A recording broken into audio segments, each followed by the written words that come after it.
good to have you with us on this Friday morning, Friday before the Super Bowl, of course. And our next guest, we wish we were talking to him from Arizona. Mick Mixon, the voice of the Carolina Panthers, is with us. Good morning, Mick. I wish I was out there. Yeah. It'd be great. But I only want to go to the Super Bowl if the Panthers are going. That's right. I've had friends of mine ask me, are you out there? Do you want to go, or did you buy tickets? And I said, no, the only time I want to go to the Super Bowl is if the Carolina Panthers are going along. That's right. The only time you want to be there is when you can say Newton to Benjamin for a touchdown. That would be it. Well, let's talk about, this whole hype and everything going on. Of course, we have to mention Deflategate here, Mick. Probably gotten way too much airtime. We're going to give it a little bit more now. So, Mick, what do you think about all this going on? Well, I'm just going to tell you what I think. And, Ben, I don't speak for the entire organization. I just want to speak. I mean, you asked me the question, so let me just answer as just a 56-year-old man who's a football fan and who loves the National Football League.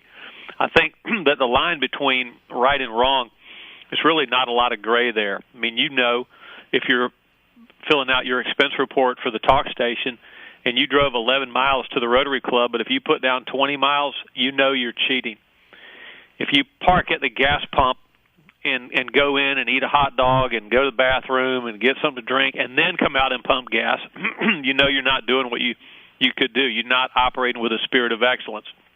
If you put your shopping cart at the grocery store and you wrestle it up into the flower bed, when with less calories expended than that, you could have put it where it belongs, you don't have a spirit of excellence. You're not doing you're not doing right, the right thing. Yeah, where I shop, they don't have flower beds. Trash, pick some of it up. Yeah. And so how are adults to lecture players on the immorality of performance-enhancing drugs? How are coaches and managers and parents and teachers, how are we supposed to lecture young people on the necessity of staying away from self-aggrandizing, ill will engendering end zone celebrations and things like that? How are we to do that if we ourselves aren't willing to follow the rules? So it's not just Deflategate, but it's this substitution rule sleight of hand, it's Spygate, it's Bountygate, it's other things that go on that make you think that it's not right. And I don't like it when sports announcers themselves jump into the fray. I heard Mike Greenberg and others this week while all this is being trumpeted and talked about. Well, I go with the NASCAR philosophy. If you ain't cheating, you ain't trying. Ha, ha, ha. Yeah. That's cute, except it's wrong. If you're cheating, even if everybody else is too.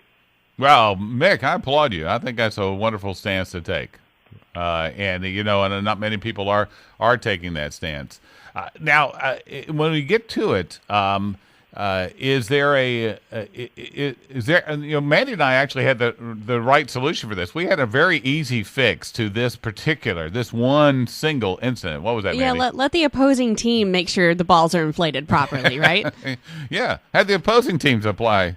It shouldn't have to be that way, yeah. But that's a great call. Yeah. I mean, it reminds me of when I was a young boy working at the radio station WCHL in my hometown of Chapel Hill. Mm-hmm. I was about 15 years old. I would ride my bike down for my shift, and I didn't have a lot of money, but I was working to try to make some, and then we would always order a pizza. And it was always great because everybody was starving. So the pizza comes, and you wanted to make sure you got your share. So what we would do is one guy would would make the cuts, and then the other one would get to decide which half he wanted. This assured that pizza would be cut in exactly the right sections. Yeah, so there you go. See, we have the opposing team providing the balls, and they'll be fully inflated. There won't be an issue. They'll be very slick too, probably. But but you're right. I mean, there are rules there, and they're there for good reasons. And if they're not good reasons, then you go and fight to change them, which I understand that's part of this whole controversy too. But there are. There are reasons, and like you said, if we cannot make that call, then we're living by this it's okay as long as you can get away with it philosophy, and that's a very wrong message to send. I think so, and who among us hasn't trafficked with poor decision making, and you grow up and you're trying to figure out what's right and what's wrong, but by the time you ascend to the level of a National Football League coach or general manager or player or staff, and this applies to other sports and other businesses as well. Yeah, I hate that we're even talking about this, because now you have Kurt Warner coming out saying, well, the Patriots beat us in the Super Bowl several years ago. Was there something shady going on that helped them gain an advantage? When Tom Brady's his legacy, which would be secure as one of the all-time greats, now has a little bit of an asterisk to it. Bill Belichick the same way. Bill Belichick told the New York Jets he was going to be their head coach, but then he got a better offer years and years ago from Robert Kraft and the Patriots, so he got out of a deal and went to New England. I mean, I'm not calling him out, but I'm just saying that where there is smoke, often there's something burning. All right, let's talk about the game itself here now. I'm an MSC guy. I'm going to be rooting for the Seahawks. But this is a game that really could be a game, I think, of two different halves, and whoever really comes out hot in the second half, I think, is going to have an edge. Yeah, you would think. I mean, I hate to say it this way. I don't want to sound like a curmudgeonly old man here on the talk station, but where optimism is our credo. Mm-hmm. But the Seahawks are hard to root for because they have beaten the Panthers. The Patriots are hard to root for because of all the specter of things that they might or might not have done. And also, they beat the Panthers in one of the most exciting Super Bowls ever. Actually. Exactly. So I'm rooting for the commercials. I think that here's what I know about advertising: GoDaddy and Budweiser are going to conspire this weekend to sell an incredible amount of Labrador Retriever puppies. So we've been. Mandy had seen the GoDaddy commercial. She had not seen the Budweiser one. Yeah, I looked up the Budweiser thing during a commercial. I'm like tearing up over here. It was pitiful. I know, that's the thing. So, I mean, I think a lot of people are going to watch these ads and they're not going to know. I mean, this is the basic thing about beer. All beer tastes essentially the same. It tastes like beer, unless you go on Apple or some frou-frou deal. But so how are you going to sell beer? How are you going to sell your beer that tastes basically the same as all the other beer? There's only so much you can talk about great taste and less filling and hops and barley and malt. Then you got to sell image. You got to have the Clydesdales. You got to have the cue the background music. You got to have little puppies. I'm as down with it as anybody. I think I think me and my wife are already talking about what we're going to name our little Labrador Retriever. Aww. There you go. All right, but let's go back to the game for a second. No, I'm loving this conversation. Let's keep going.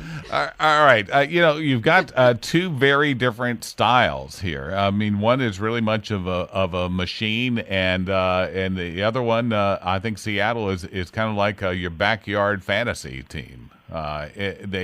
You really want to see the spectacular play, but you know that Brady can just work that field.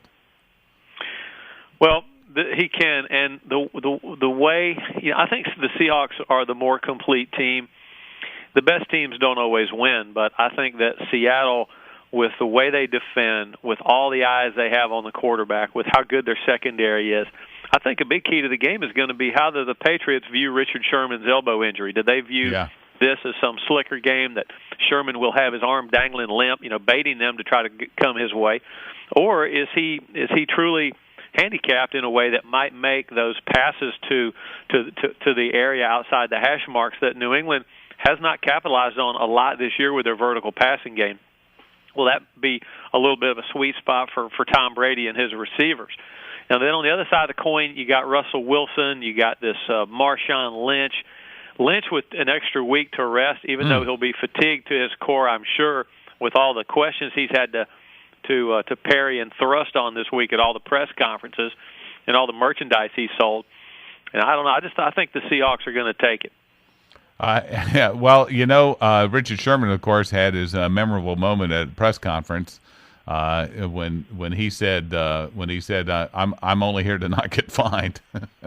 That was Marshawn. Wasn't that Marshawn Lynch? Was that Marshawn? Was it Marshawn that said that?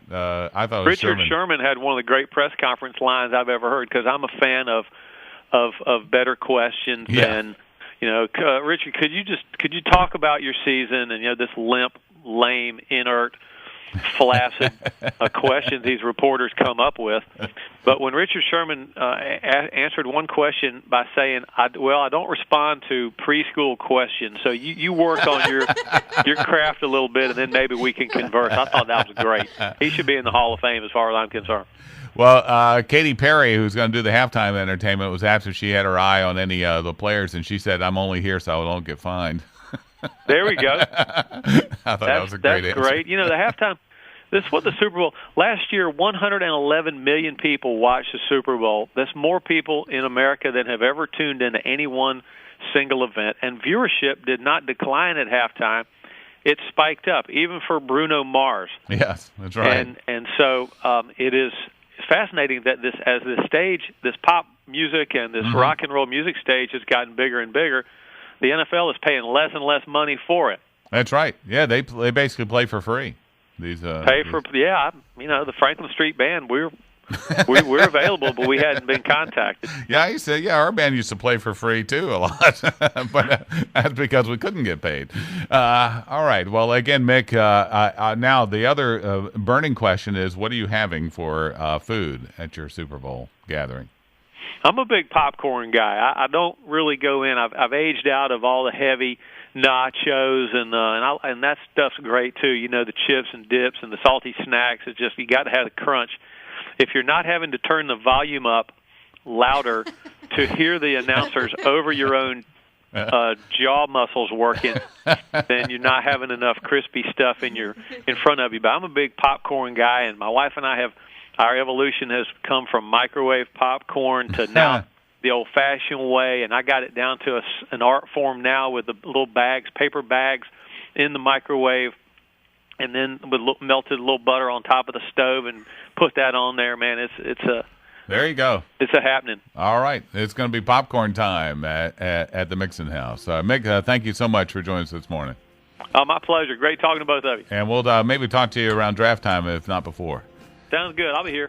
This is Coastal Daybreak here on the talk station, FM 107 and AM 1240. Mick Mixon, the voice of the Panthers. Of course, Mick's about 6'3", 110 pounds, so that's what popcorn will do for you. We'll have more to come in a moment.